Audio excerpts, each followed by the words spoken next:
Good morning everyone, good morning from Guwahati. Arunachal ভ্রমণের দ্বিতীয় পর্বে আপনাদের স্বাগত জানাই। আজ গৌহাটি থেকে রওনা দিলাম অরুণাচলের দিরাংয়ের উদ্দেশ্যে। আমরা অরুণাচল এন্টার করব ভালুকপং হয়ে। সময় সকাল 9টা, একটু লেট হয়ে গেল বেরাতে। অ্যাকচুয়ালি যে 4 জন বন্ধুর কথা বলেছিলাম তারা কাল ভোরে 3টা নাগাদ পৌঁছেছে গৌহাটি, তাই বেরোতে লেট। আমরা দুজনই এখন বেরালাম, বাকিরা বাইক চেক আপ করিয়ে আসবে, রাস্তায় মিট হয়ে যাবে। আজ টোটাল ডিস্টেন্স অ্যাপ্রক্স 350 কিলোমিটার। NH-27-এর GS রোড ধরে চলেছি। গৌহাটি মেন সিটি এরিয়া থেকে বেরোতেই রাস্তা টার্ন নিতে শুরু করেছে আর চড়াইও শুরু হয়ে গেছে।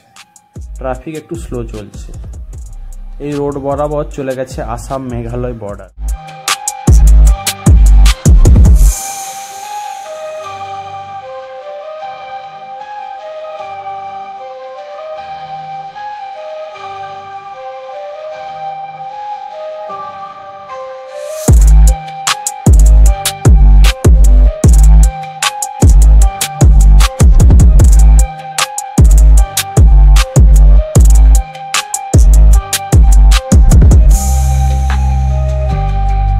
আমরা এখন আছি জোরাবতে। সামনে ওভারব্রিজ, তার নিচ দিয়ে রাইট সাইডে একটা রোড চলে গেছে। এটি মেঘালয় যাওয়ার রাস্তা, আর এখান থেকে বর্ডারও ডান দিকে টার্ন নিয়েছে। এখানে একটু দাঁড়াবো, ব্রেকফাস্ট করা হয়নি, দেখা যাক কি পাওয়া যায়।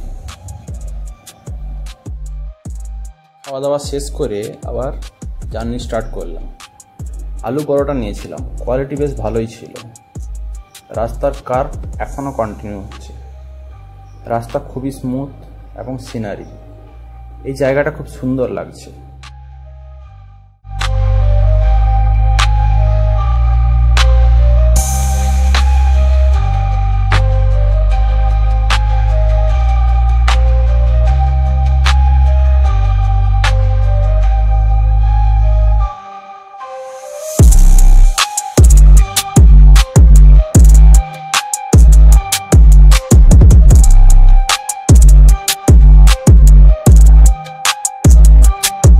কার্বি রোড শেষ, চড়াইও আর নেই, অলমোস্ট প্লেন রোডে চলে এসেছি। এখন আছি সোনাপুরে। সামনে সোনাপুর টোল গেট। এটাই আজকের ফার্স্ট টোল।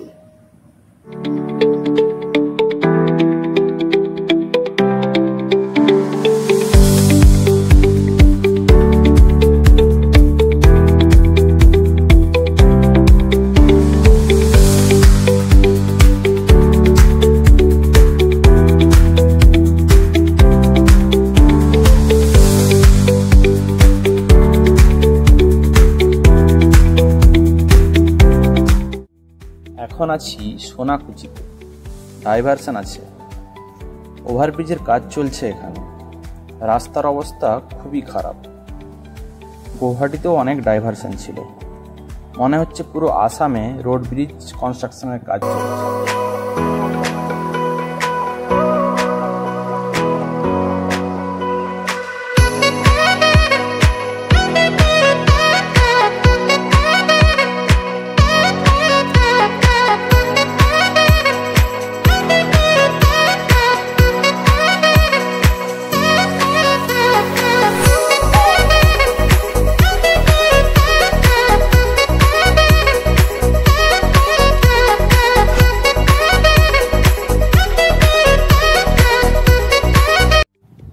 ভালো রাস্তায় চলে এসেছি। এখানে রাস্তার পাশে ছোট ছোট দোকান, আর তাতে বিক্রি হচ্ছে সব বাঁশের তৈরি হ্যান্ডক্রাফটেড ডেলি ইউজ এবং হোম ডেকোরেটিভ জিনিসপত্র। লোকালরা এইসব বানায় আর এইখানে দোকানে এসে বিক্রি করে।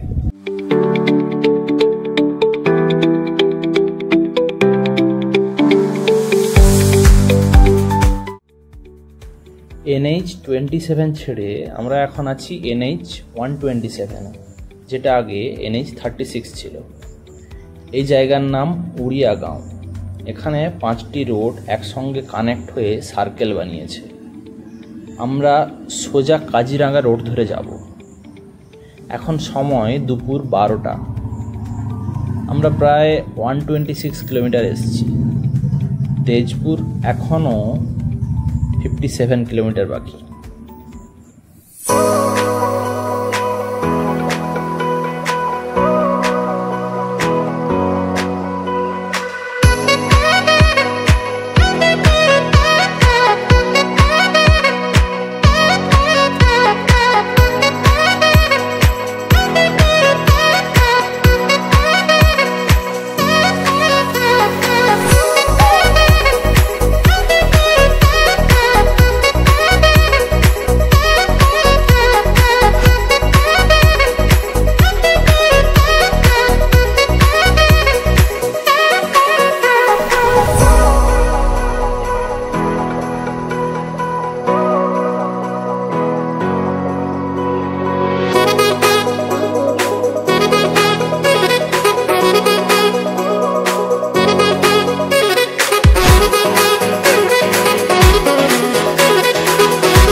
সামনে ব্রহ্মপুত্র রিভার। এই ব্রিজটির নাম কালিয়া ভোমরা ব্রিজ। খুবই ডেঞ্জারাস ম্যান। এটি লম্বায় প্রায় 3 কিলোমিটার। এটি ডান দিকে কামেং নদী এসে মিশেছে ব্রহ্মপুত্রের সঙ্গে। ব্রিজটি পেরোলেই আমরা তেজপুর এন্টার করব।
প্রায় 30 মিনিট দাঁড়িয়েছিলাম নদীর কাছে, আবার রওনা দিলাম। সামনে তেজপুরের কাছে কোথাও লাঞ্চ করব। বাকিরা অনেকটা পেছনে আছে। লাঞ্চ শেষ করে আবার জার্নি কন্টিনিউ করলাম। একটা শর্ট রুট নিয়েছি। জায়গাটার নাম সোলানি গাঁও। রাস্তার দুই দিকে সুন্দর চায়ের বাগান। সোনাবেল টি স্টেট এরিয়া এটা।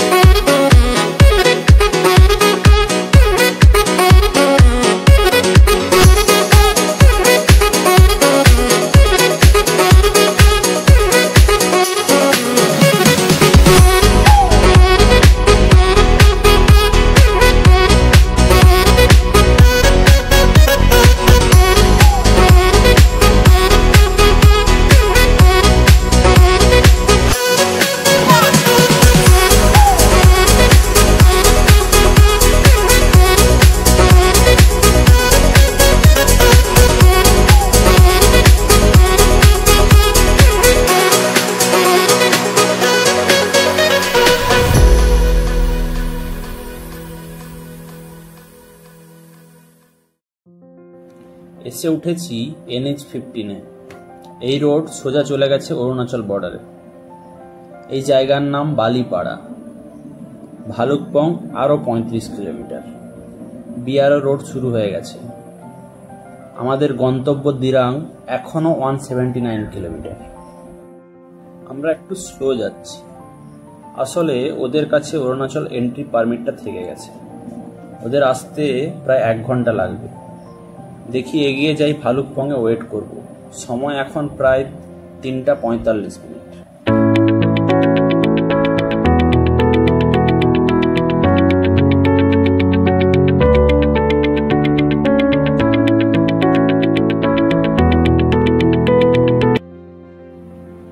এখন আছি বালিপাড়া রিজার্ভ ফরেস্টে। এখানে ডান দিকে রাস্তা চলে গেছে Nameri national park and tiger reserve camp সাইডে যাওয়ার জন্য।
সূর্যাস্তের সময় দূরে ওই পাহাড়ের সারি খুব সুন্দর দেখাচ্ছে। এর ডান দিকে বয়ে গেছে কামেং রিভার, আর নদীর ওই পারে আছে Nameri national park and tiger reserve.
এখন আছি কামেং নদীর পাশে। জায়গাটার নাম 12 মাইল ভিউ পয়েন্ট। পাশে একটা পিকনিক স্পটও আছে। গধূলিবেলা সূর্যের আলো এই নদীর সৌন্দর্য কয়েক গুণ বাড়িয়ে দিয়েছে।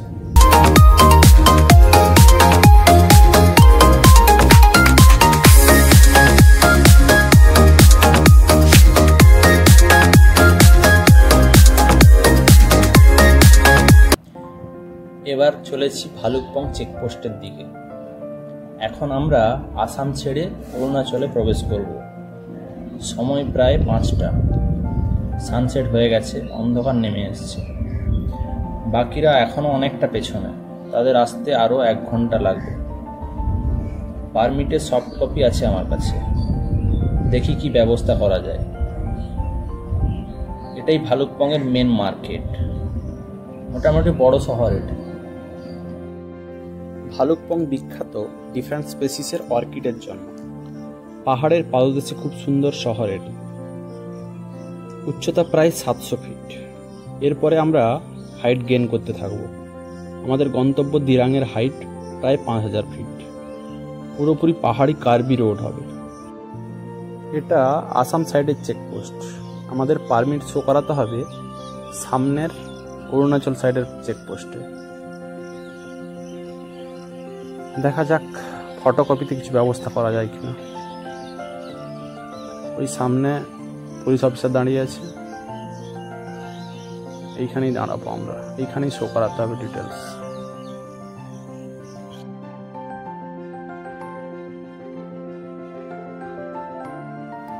চেকপোস্টে পারমিটের ফটো দেখে বাইক আর আমাদের ডিটেলস নিয়ে ছেড়ে দিল। এখনও আমাদের গন্তব্য দিরাং প্রায় 140 কিলোমিটার বাকি। বাইকের লাইট খুবই কম।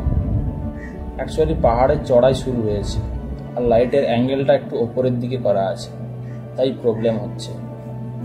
আস্তে আস্তে এগিয়ে যাব। ওদের আসতে এখনো অনেক দেরি, তাই আর ওয়েট করবো না ভাবলাম।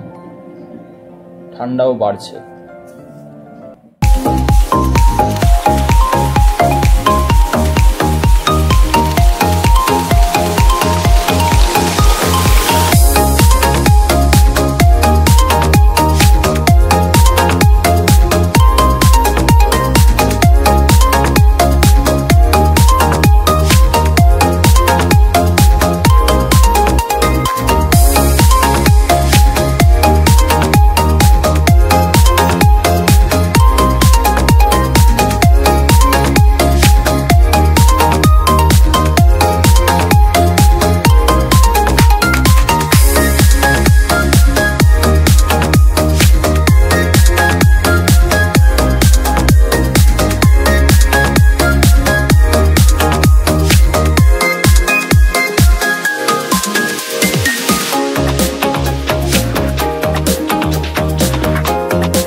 এখন আছি সেসাতে, একটা হোটেলে দাঁড়িয়েছি চা খাওয়ার জন্য।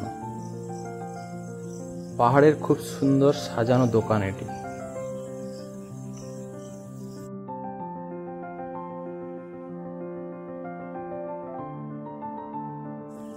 সময় সন্ধ্যা 7টা। এখন আমাদের যেতে হবে প্রায় 100 কিলোমিটার। ঠান্ডা বেশ পড়েছে। এরই মধ্যে এক নতুন সমস্যা, বাইকের তেল রিজার্ভে চলে গেছে। ভালুকপংয়ে তেল হাফের বেশি শো করছিল, তাই আর ভরাইনি। ভেবেছিলাম দিরাঙে পাম্পে ভরাবো। সে সাথে জানলাম সামনে বাজারে তেল পাওয়া যায় লোকাল শপে। গাড়িতে তেল আছে, বাট পাহাড়ে ঢালের কারণে এমন দেখাচ্ছে। রিস্ক নেব না। সামনে নেচিফু টানেল, 5600 ফিট উচ্চতায় এই টানেল লম্বায় প্রায় 500 মিটার। বিআরও এই টানেল বানিয়েছে। এই বছর সেপ্টেম্বরেই টানেল সবার জন্য ওপেন হয়েছে। নেচিফুলা ওয়াটারফল পেরিয়ে এসেছি কিছুক্ষণ আগে। অন্ধকারের কারণে ঠিকমতো বোঝা যায়নি।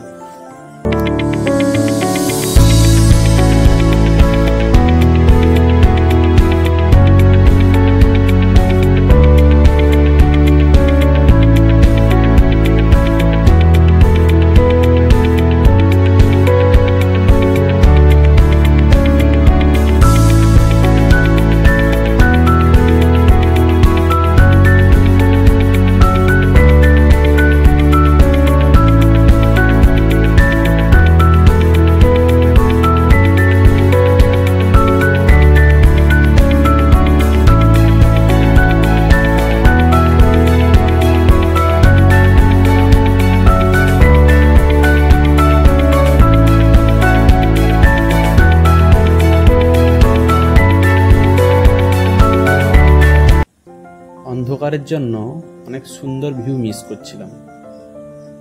কিছু ভয়, কিছু উৎকণ্ঠা আর অনেকটা আশা নিয়ে জার্নি কন্টিনিউ করতে থাকলাম।